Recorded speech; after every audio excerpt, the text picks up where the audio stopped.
Hey there, this is Jacques from Heroes and Legends, and welcome to part 4 of our 6-part Kaladesh full set review. Today we're going to look at all of the red cards in the set and a few multicolor cards as well. Now, if you've been watching the channel this week, you know we've looked at all the white, the blue, and the black cards. Tomorrow we'll be back with green, and the following day we'll wrap things up with the rest of the set. The day after that we'll do our pre-release primer. We're also going to look at inventions during that video too. Now, before we get started quickly, if you check out the description box below, you'll see a link to our Amazon affiliate store. If you buy anything at all through those links, a small percentage of that will come back to help the channel. So I just want to thank everyone who's already done that and made purchases, and anyone considering it. Also, as always, I want to thank the patrons on Patreon. That really, you all help make these videos possible, and I really appreciate it. So thank you. And let's talk about the cards. Red as a whole is a very aggressive, seemingly very powerful color in this set. So if you pair it with Boros, for example, and you go red-white, there's a lot of small aggressive creatures they can play in the early game, and they kind of ramp into vehicles, and they seem to play really well with vehicles. There's some Vehicles Matters cards that are involved in both colors, and it just feels like it could be a really strong archetype, not only in limited, but perhaps even in standard. It's that good. So perhaps one of the stronger archetypes out there.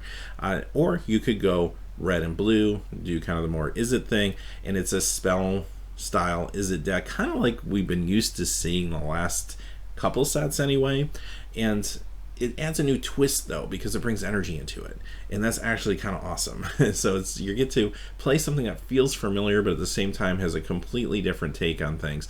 Again, it's going to be rather controlling. Blue's got a lot of counter spells and bounce. Red's got the direct damage and some really good creatures that can get the damage across. It could be really fun to mess with all the different combinations and payouts for energy.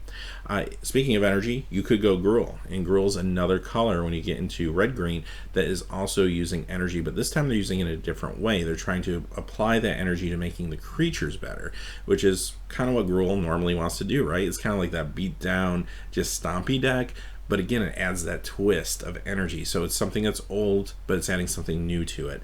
And finally, you could go with red-black, which is, of course, Rakdos, and they're also very aggressive, but in a different way. You see a lot of small, aggressive creatures, but the black creatures are all about trying to use artifacts as a resource.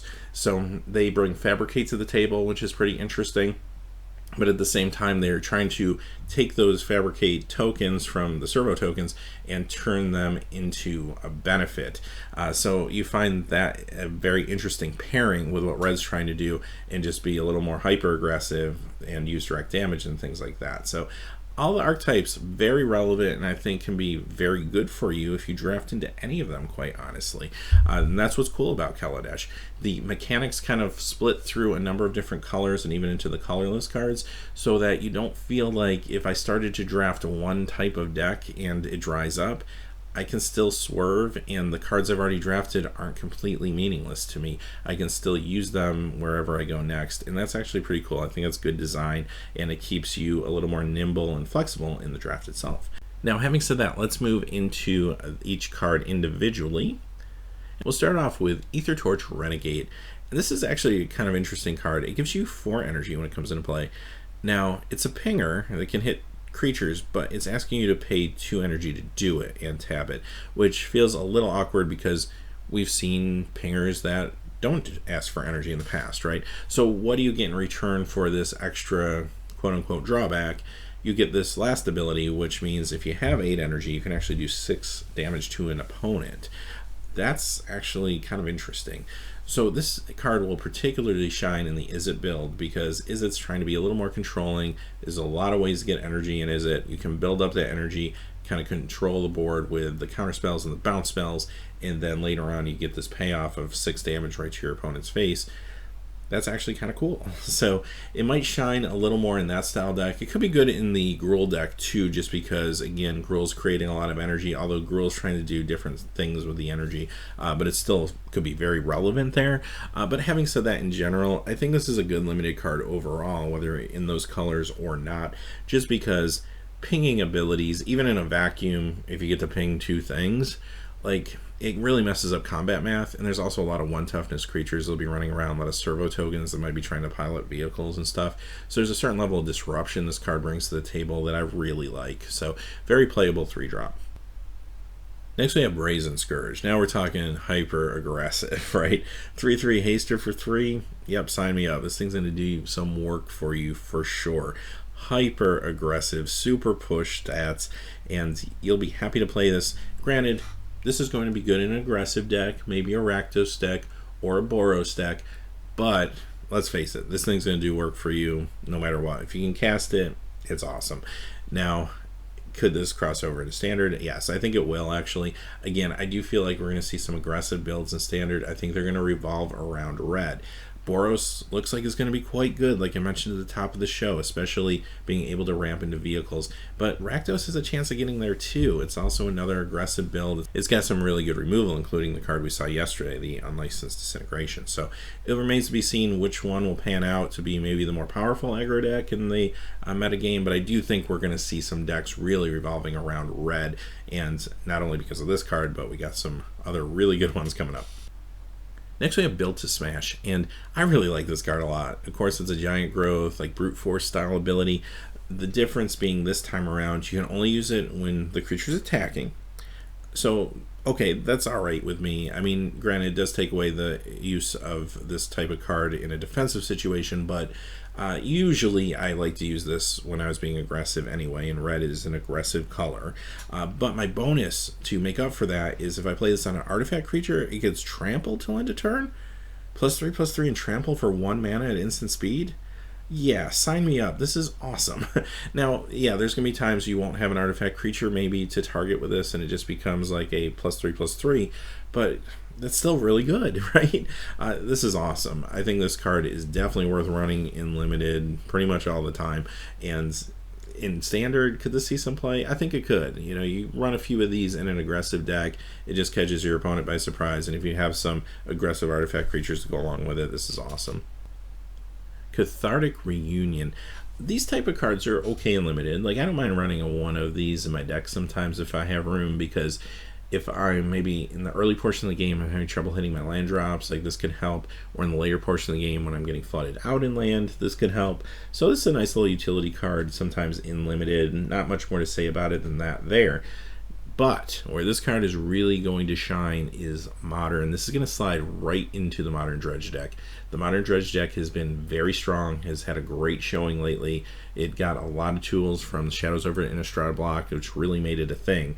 And this is just going to continue to allow that deck to get better and more efficient. Keep an eye on this card. I think it's going to have a big Modern impact. Chandras pyrohelix, kind of like a twin bolt effect. These are always good in Limited. You'll be happy to run them. Probably a little better even in this format because you again have a lot of 1 toughness creatures and servo tokens and such. Could disrupt what your opponent's trying to do. Here she is, Chandra Torch of Defiance. Wow, right? Like, what am I going to say about this card that hasn't already been said? It's incredible. I mean, one of the probably best cards printed in many years, even. I'd go as far as to say she does everything red wants to do. So first off, yeah, she costs 4. She comes in with 4 loyalty. So on turn 4, she could be taking up to 5. Her ultimate's a -7. You're really close to getting there right off the bat. Her +1 abilities work in different style of red decks, so it has you covered no matter what kind of red deck you want to play. You want to play the burn deck that's playing maybe some small aggressive creatures. The first ability there is going to have your back. It's going to let you perhaps draw into more heat when you start running out of gas. And you know what? If you miss, you still do 2 damage to an opponent. There you go. Actually, to each opponent, which is awesome if you are playing multiplayer. Then, if you are playing the big red deck, and you just want more red mana to cast the next big thing, like an Inferno Titan style card, you got that covered. You can just go ahead and get some more mana. She protects herself, -3. She's going to deal 4 damage to a target creature, but you could argue even her +1s help protect her because they're going to help you draw into more cards, or they're going to let you cast what's in your hand already to put down on the battlefield for protection. And then if you do ultimate her, pretty much a game over. I mean, unless you're about to lose anyway, your spells are going to just start doing extra damage to player or creature, probably player most of the time, and you're just going to win the game that way. She's awesome. Versatility is a huge plus. A planeswalker with 4 different abilities just gives you tons of versatility.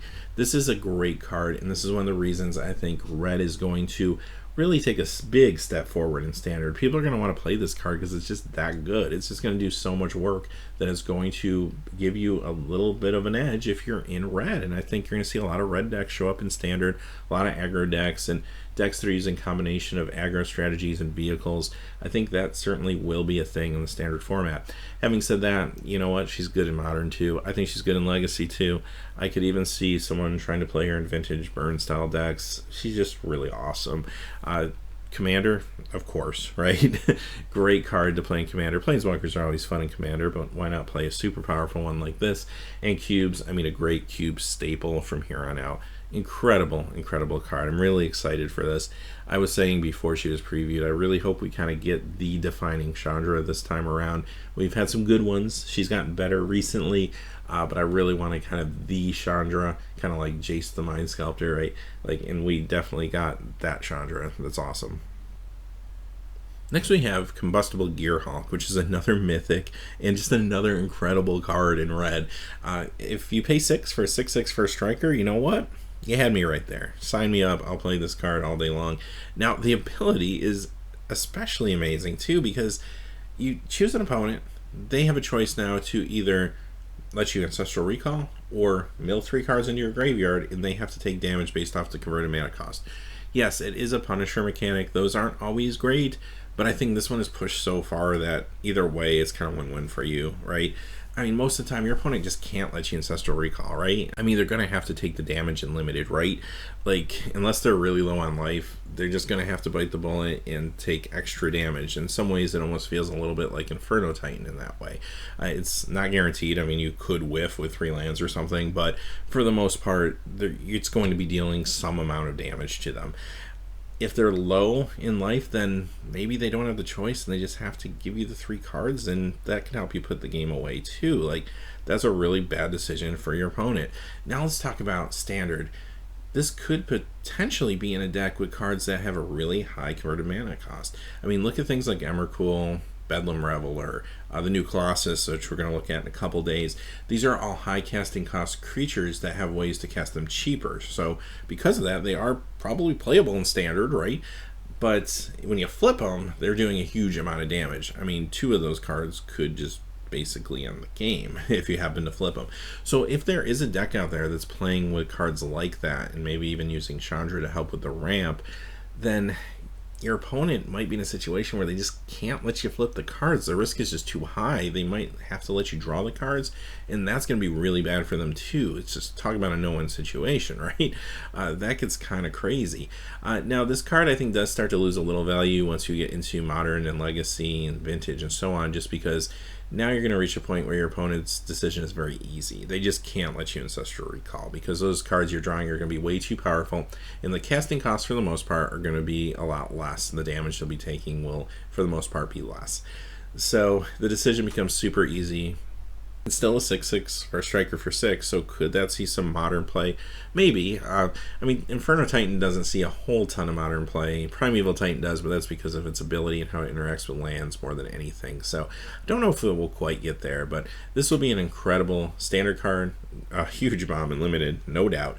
And this is another one of those cards that you're going to see in Commander and cubes like forever now. And I said this a couple videos ago, but I think that it would be cool to try these out maybe in a cube instead of Titans and kind of see how they play. Demolish, reprint, of course we've seen this a whole bunch of times. This is an interesting card because typically Demolish isn't super good. Usually you kind of leave this in your sideboard and just bring it in if someone has a really good land or artifact you need to deal with. But this set is a little different. I mean, it's got some really pushed artifacts and artifact creatures, so this almost feels more like a creature removal spell in a lot of ways this time around than it does in most sets.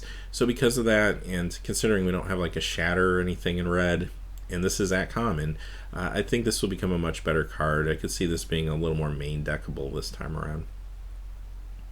Fateful Showdown. This is an interesting card. I mean, I always like when they bring things to the table that feel new and fresh. This definitely feels new and fresh. I like the fact that it's at instant speed. It does cost 4, but it can deal damage to creature or player. You're seeing that less and less nowadays. Like, it feels like it's always creature. So anything that gives you that versatility, I kind of like. It's based on the number of cards in your hand, so that's worthy to note. So it's probably not going to be quite as good in an aggressive build where you're dumping your hand really fast, at least most of the time. But this is probably more for the controlling Izzet style type decks, right? And then it lets you windfall after you do the damage, which is actually kind of cool too. It lets you kind of refresh your hand a little bit. Nice if you draw into extra lands or something like that. So yeah, I think this card will be good and limited. Like I said, it might not be excellent always in an aggro deck. However, I think the aggro decks in this format are going to run vehicles as well, and this is kind of a nice little panic button if you end up drawing your cards in the wrong order. Like, you get too many vehicles early on or too many of the small creatures late in the game. This kind of lets you do damage to something and then refresh your hand. That could be actually pretty decent there too. So yeah, I could definitely see running this. As far as standard goes, I don't know if there's a deck that's looking for this. I mean, there's a lot of other ways to do direct damage that are a little cheaper right now. But at the same time, if a deck is looking for a windfall ability, I mean, this is here, so it's not out of the question. I mean, it could work in a certain deck at some point. Furious Reprisal, very good ability for limited. I mean, doing 2 damage to 2 targets is nice, especially, again, there's a lot of smaller creatures in this format that are hard to deal with sometimes. So for 4 mana, you'll be happy to run this. There's other, probably more economical things, again, in standard, but good limited removal. Giant Spectacle. I'm not a huge fan of this card. I don't like auras that kind of set you up for potential 2-for-1. I mean, this one is cheap, so it has that going for it, but I'm just afraid you put this on your creature and you get hit with spot removal, and that's kind of it. Now, having said that, there's a lot less removal in this set probably compared to the last few sets we've seen, which makes the risk a little less than normal, I guess, for this environment. But at the same time, you have to look and see what the payoff is. I mean, okay, Menace, +2/+1. I don't really like the fact it's only a +1 toughness, because your opponent's forced to block with multiple creatures anyway. One more servo token mitigates the bump to the toughness here. To me, it just doesn't feel like it's enough. So that kind of is what it is. I'm probably going to skip this one. Harness Lightning. This is real good removal for red. I mean, in a vacuum, this is doing 3 damage to a creature for 2 mana at instant speed. That's great. And if you happen to have more energy you want to pour into it, it can take out larger creatures. Or you can take out a smaller creature and bank the energy. So there's just a lot of flexibility here. It's really good for that matter. Now, it can't hit a player, sure, but I think that's expected, because if you're playing Izzet or Gruul, there's just a lot of ways to get energy that could get out of hand really fast. So it's still a really good creature removal, and I think it's good enough to see standard play, honestly. Hijack. Good limited card. I love threatened effects, and this is a threatened effect that actually still only costs 3, 2 red and 1, so that's nice.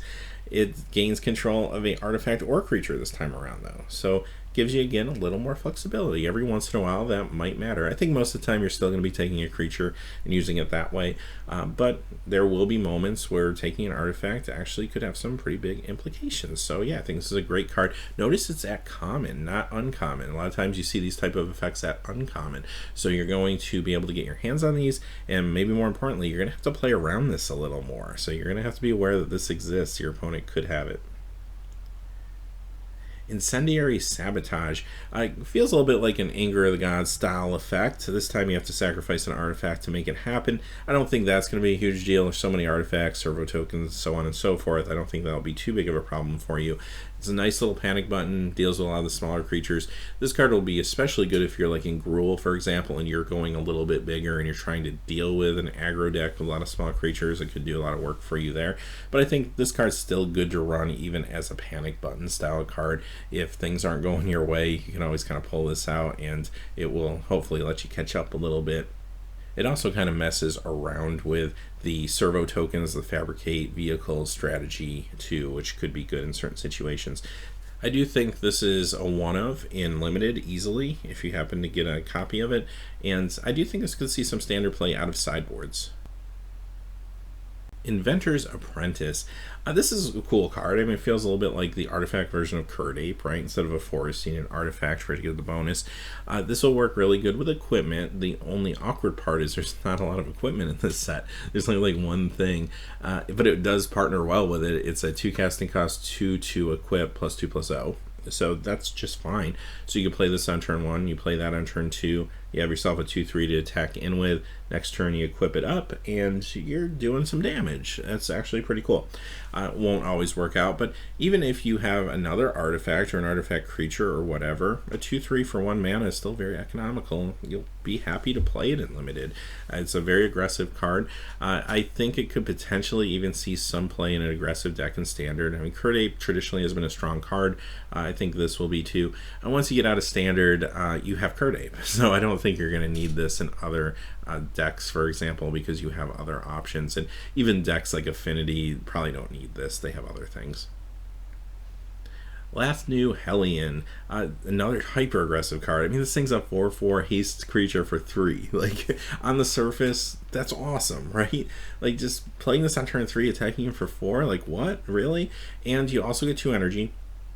That energy can be converted into keeping this thing around a little bit longer. And again, if you have more energy, this is an option as a payout as well. At some point, it will probably become obsolete. Like, if your opponent can start effectively blocking this, then alright, you just let it drop and you save that energy for something else.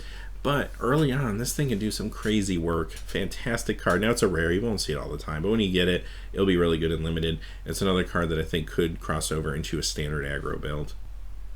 Madcap Experiment. This card feels really fun to me. Like, I feel like there's some crazy things you can do with it. We'll talk about limited first. It's probably not super good there because just a high level variance, and really you can't really sculpt your deck to take advantage of this card. Where this card gets interesting is probably more modern, or maybe even some of the Eternal formats. There might be ways to abuse this. So for example, if you could prevent the damage with like a Circle Protection card or something like that, you'd be able to dig down to maybe that one really good artifact that you want to get in your deck, not take the damage. But I think where this gets really interesting is comboing with a card like Deflection Palm, where you can actually deflect the damage to your opponent. And that gets kind of crazy fast, and that's a modern playable combo. So I really want to see if that can get there in modern. I think it could. Like, it's a 2-card combo. It feels like it could be doing a lot of work. So I guess it remains to be seen how that deck would come out and how it would brew. It would probably have to have kind of a control shell to protect the combo, but I'm looking forward to see what people do with that, because there's so many possibilities with this card, and I expect to see something come out of modern with it, honestly. Malphas Doorbuster. This is okay in limited. Here's the only downside for me, though. I like the ability. I like a 4/2 for 4 typically, but in this set, I feel like there's going to be a lot of small creatures, a lot of servo tokens, for example, running around, and that kind of hurts the ability. And it can be blocked with 2 servo tokens, and that's kind of that. It seems like kind of a waste of 4 mana in some situations. So I might play this out of the sideboard once I know my opponent's not on that strategy, and maybe they're going a little bigger. Like if I'm up against Gruul, like this is probably a great card in that matchup, so I'm probably bringing it in those situations. PNLR, I like her in limited. She's a 2/2 for 3, which is a little light, but you get the 1/1 Thopter token. That makes a huge difference. So now she's basically a 3/3 with 1/1 power toughness in the air. She has the ability to be a mana sink also late in the game. That won't always be relevant, but in a gummed up board state it could help a little bit. And that third ability, again, in a long game could be very helpful, especially if you have servo tokens or other things you can sacrifice to activate it. So yeah, I think she's good in limited. Like, she's not always going to be an all-star for you, but she's going to be good in the long game. So, but she's still also worth playing due to the fact that you get a Thopter token, which sometimes is a nice little advantage as well. So yeah, I like her there. I don't know if I see her crossing over into standard, though. I think Red's trying to be a little more aggressive than this, but I think she'll be fine for you in limited. Quicksmith Genius, a fine limited beater. I mean, 3/2 for 3 is just fine, and I do like the fact that whenever you have an artifact enter the battlefield, you get to rummage. Rummaging is not quite as good as looting, but it's still good. So if I can't loot, I'm happy to rummage. And this card, you have to look at it as that's just simply a bonus on top, because I think a 3/2 body and limited for 3 is just fine. Reckless Fireweaver. This one's actually pretty cool too. It's a common, so there'll be a few of these floating around. On one hand, it feels a little counterintuitive when you first glance at it to what red's trying to do. I mean, a 1/3 for 2, what's up with that, right? It feels more like a blue card, but that ability is actually kind of awesome because if your aggro deck does start to pitter out, you have another way to get damage across, and that's actually kind of a big deal. These also stack very nicely, so if I throw maybe a couple of these into my aggro deck, if I get them early in the game, it might feel a little awkward, but then later on, especially if I have some fabricate creatures or something like that in my deck, and maybe I'm playing Boros, for example, then all of a sudden this starts to get kind of cool. Also, in multiplayer games, it does hit all opponents, so I think that's important to note as well. And it does combo well with certain other cards that could allow for an endless loop even. So you might even be able to pull that off in Commander or in a Cube, or I don't know, maybe even Modern someday. Probably not now, but I think as time goes on and more cards go into Modern, I think that style of like Fruity Pebbles style deck could actually get there. And I talked a little bit about that in detail when we previewed this card, but basically in a nutshell, if you had a card like Enduring Renewal and Ornithopter and like something to sacrifice the Ornithopter to, this is that type of combo would be game over. It's, I think, a little too many cards right now to be super effective and to actually work, but I think, again, as more cards come out, I don't know, this could eventually be part of some kind of Storm-esque style combo in Modern. Renegade Tactics, I'm not a huge fan of these cards typically, but this one is only 1 mana and it does replace itself, which makes me feel a little bit better. Target creature can't block, so you're only dealing with 1 potential blocker. If your opponent has 2 good blockers, then this card just is kind of nothing, but you can still cycle it for 1 mana, so that makes me hate it less. I don't know. I guess still, I don't think it's a really good card. I mean, I'm probably not playing it, but if I am in an aggressive deck and I feel like I just need some sort of edge to get those last points of damage across, and I'm up against maybe a Gruul deck or something, boarding it in might not be out of the question, and I could maybe get lucky with it, and if I don't, I can cycle it, so it's not the end of the world if it doesn't pay off. So I think it's very niche, but I think that's probably the role this has in Limited. Ruinous Gremlin. You pay 1 for a 1/1, but more importantly, you can pay 3 more to destroy target artifact and sacrifice this. Now, it feels like artifact destruction, at least in red, wants to hang out around the 4 spot. This does at least let you pay for it in installments as long as the creature doesn't die somehow in the meantime. But it's obvious they don't want to give a shatter. They want you to be able to play with your pretty new artifacts, and that's fine. Even though this card feels a little weak compared to cards like Shatter, guess what? This is the only show in town other than Demolish pretty much in red, so you'll play it, and you'll be happy to play it, you'll smile, you'll destroy artifacts, it will be just fine for you in Limited. Salivating Gremlins. I actually like this one a lot, and this works really, really well in a Fabricate deck. So if you have perhaps maybe the Boros deck again, or Gruul has a little bit of Fabricate in it as well, so it works good there too. Kind of makes sense in both those decks. Works well with Rakdos too, because they also have a fair amount of Fabricate. But it gets trample. That's the key here. So when you get an artifact on the battlefields under your control, +2/+0 and trample till end of turn. If you happen to get 2 servo tokens in, now it's a +4/+0 and trample. If you happen to have a 3 Fabricate card, +6/+0 and trample. This card can do some serious work for you. Now, it's only 3 toughness, so it's probably just going to be one of those one-shots, but it's going to be a real good shot if you time it right, and it could be game-ending. So definitely worth playing. Notice it's at common. There'll be a fair amount of these going around. It does need a little support to make it good, and if you don't have that artifact support, then maybe it stays on the sideboard, but I think most of the time you'll have something that will combo well with this. I also think this could see some standard play. I think it's just aggressive and just pushed enough that it could get there. Skyship Stalker. Speaking of aggressive cards, this one is amazing. This thing is a bomb. Okay, here's the deal. You're paying 4 for a 3/3 flyer. It has fire breathing. Normally that's kind of like, okay. But you have the ability to pay a red to give this first strike.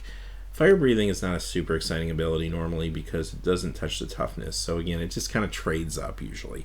This time around, though, giving it first strike is huge. It's not going to trade. It's just going to force your opponent to chump block or take a lot of damage. Also, oh, by the way, you can also give it haste. So there you go. This card's super pushed. Bomb and Limited. This will see standard play in that aggressive build. I could see a deck that has 4 drops consisting of this and Chandra, for example, feels pretty good to me. Great card. Spark of Creativity. Now we go to the opposite end of the spectrum. I'm not really excited about this card. Here's the deal for me. Way too much variance for this thing. Yeah, I can target a creature with it, and I feel like what this card's trying to do more than anything is if I am in the super aggressive deck and I'm running out of gas, this is a way to flip a card and hopefully play another card. But you have to keep in mind you're playing a card to do that. So if I just didn't put this in my deck and put maybe another creature in my deck, I would have the creature and not this. So I wouldn't have to flip a card to get more action. You know what I mean? It just seems really strange. So yeah, the second part of this is it can hit a creature potentially for direct damage, but again, it's highly variant and it may or may not work, right? So it would feel real bad to play this and it does nothing. Now, it only costs 1, but like I said, like, why even bother with this? So I don't know, maybe I'm missing something, but I just feel like this card just isn't really playable hardly at all. So there you go.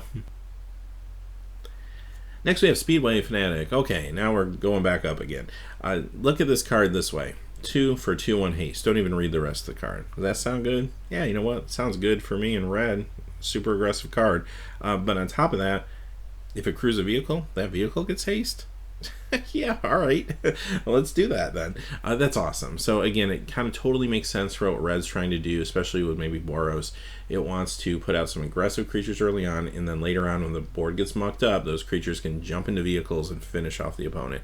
There seems to be a real nice curve with this deck, and that's why I'm so impressed by it, I think, as an archetype, and I do think it will, again, see standard play. Spireside Infiltrator. Now, unlike the last card, this probably isn't a standard card as much, but I think it's really good for you in limited. Again, a 3/2 for 3, economical enough for me, and then the fact that every time it's tapped, you get to ping an opponent. So early on, you're attacking in with it, you're getting extra value there. It's almost attacking in as possibly like a 4 damage swing there, which is pretty cool. And then later on, when you can't attack in anymore, it can pilot a vehicle and it can still ping as it's doing that. That's actually pretty awesome. Spontaneous Artist. Another card I think is going to fit into the category of probably when it cross over into the standard version of this deck, but it will be still good for you in limited. It's got Hill Giant stats. I mean, 3/3 for 4 is just fine.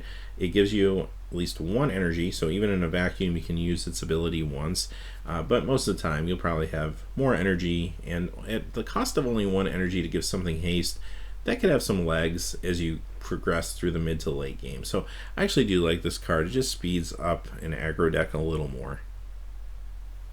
Start your engines. So if you have enough targets for this thing's awesome. I think it will be a card that, again, will be sort of relegated to limited, because I think standard is going to have to be careful about how many vehicles they actually run in their decks. So you don't want to be in a situation where you draw your vehicles and not your pilots, or vice versa. So I think they're going to have to be kind of conservative with the amount of vehicles they do run.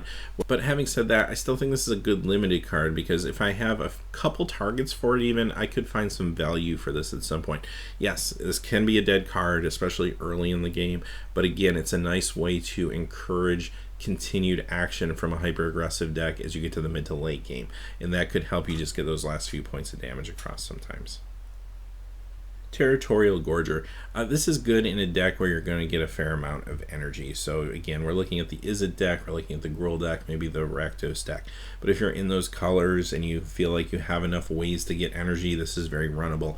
If you don't feel like you have a lot of ways to get energy, I'm probably going to avoid this card. But if you have the ability to attack in even every other turn with a 4/4 Trampler, this seems okay for 4 mana. So it just depends on your deck. But certain places, it can be pretty decent for you. Terror of the Fairgrounds. And nothing too exciting here. If you need a 4-drop, it's there for you, and it seems like this is a pretty common archetype now of cards. These 5/2 for 4 in red, and we've seen them quite a bit. I'm never super happy about playing them. I have played them when I've needed a 4-drop, and that's kind of it. And they do trade up well. I mean, that's cool. So some of the time you feel like you got a little value out of it. But for 4 mana, it still feels like it's a little underwhelming. Thriving Grubs. This is the red version of this cycle of commons. This one actually feels a little better than some of the others because it's a 2/1 for 2, and potentially you're attacking in on turn 3 with a 3/2.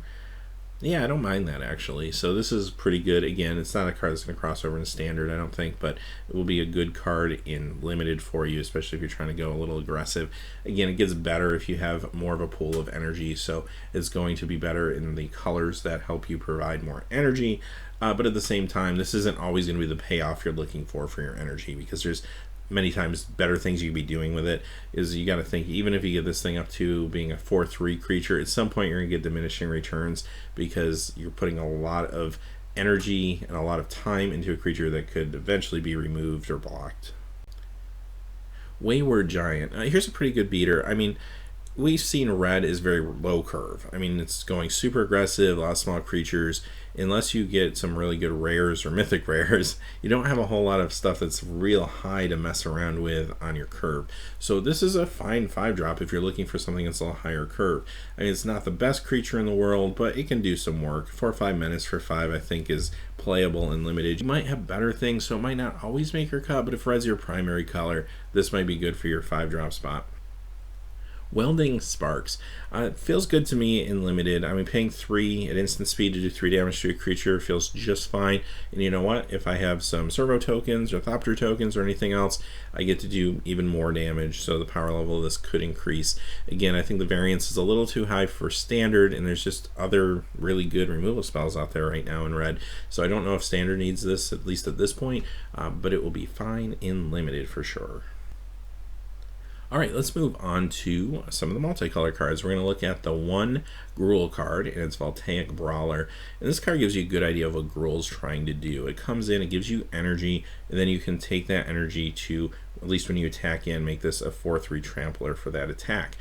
Seems actually pretty economical for 2 mana. Now here's the deal though, it is 2 mana of different colors, so you don't really want to think of this as a 2-drop as much as maybe a 3 or 4-drop, and because of that, I don't know if it's strong enough to really cross over into standard or anything like that, but I still think it's a very good beater for you in limited. It can do some work in that Gruul deck.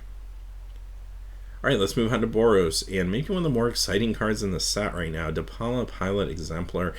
This card does so much. Okay, first off, 3/3 for 3. Super aggressive stats. Other dwarfs you control get +1/+1. So there you go. There's your dwarf lord that not only brings in all the new white dwarfs, but lets you play the old red dwarfs from the old days of Magic. So that's awesome for commander or even for tiny leaders, right? Vehicles get +1/+1. So yeah, why stop at dwarfs? Why not just throw a vehicle lord on there as well? And that's fantastic. And then look at that last ability. Every time this taps, you have to basically pay mana and then dig through your deck for more dwarfs and vehicles to go to your hand. It just keeps the action coming. And not only will that work if you, say, attack in with it, but if she's piloting a vehicle, you get to do that as well. It just has all the synergy. Like, that card is so amazing. So it is legendary, of course, like I said, so it can be a commander. So that could be really fun in commander. I just am kind of blown away by just the kind of fun level of this card, but it's also very pushed and powerful too. So I do think it will see standard play. Again, it makes sense in that deck. What a great 3-drop where you get yourself a nice little aggressive creature. You're still in the portion of the game where that matters, and then you're crossing over into the mid-range portion of the game where the vehicles may matter more. So I just think it's just the perfect card to tie that deck together. Really awesome, and it's just going to see so much play in a lot of different places. Even if it's a lot of casual formats or more casual formats, it's just going to be awesome. And our last card of the day, our last Boros card too, is Veteran Motorist. This is fine. Again, it just kind of does what Boros is trying to do. I mean, you get yourself a 3/1. It's 2 mana, but again, it's different colors, so think of this more as a turn 3 or turn 4 play in a lot of cases. But then it can also later on pilot a vehicle and give that vehicle a +1/+1 buff. So that's kind of awesome. Not to mention it scries 2 for some reason. Like, that's great too. It doesn't really feel like it makes sense necessarily in that deck or what those colors are trying to do. Like, the scry feels more like blue to me. I don't know, but I'm not complaining. I mean, it's great. And it's another really good dwarf if you're trying to do something a little more tribal, maybe in commander or something. I think it's a pretty awesome card in limited, if nothing else. So having said that, those are all the red cards. So we're getting there. Tomorrow we're going to come back, look at all the green cards and the rest of the multicolor cards. And then, like I said, the next day we'll look at the rest of the set, which will be all the artifacts and lands, that one will probably be a little more lengthy. There's a lot of artifacts to look at. And the following day, we'll do our pre-release primer. Now, if you've seen our past pre-release primers, it's not going to be really that different. Usually I try to put those out for new players, maybe if they've never gone to a pre-release. So we'll talk about things like what you should bring with you, what you can expect, what type of mechanics are in the set, what kind of color combinations might you want to play, and then we're also going to look at inventions as well, because I think that's important to know, especially for new players. So if they open an invention, they know what they opened and nobody tries to pull a fast one on them. So having said that, hey, thanks for watching. Please remember to like and subscribe, and have a great day. Hey, thanks as always for watching. This video, like all my videos, was made possible by the generous support of viewers like you on Patreon. Even a donation of $1 helps me to keep growing this community and creating better quality content for all of you. Check out our Patreon page for exclusive giveaways and future goals for the channel. If you haven't yet had a chance to subscribe, hit that subscribe button so you don't miss any of the MTG news, spoilers, set reviews, product openings, or finance videos on Heroes and Legends. Talk to you again soon, and have a great day.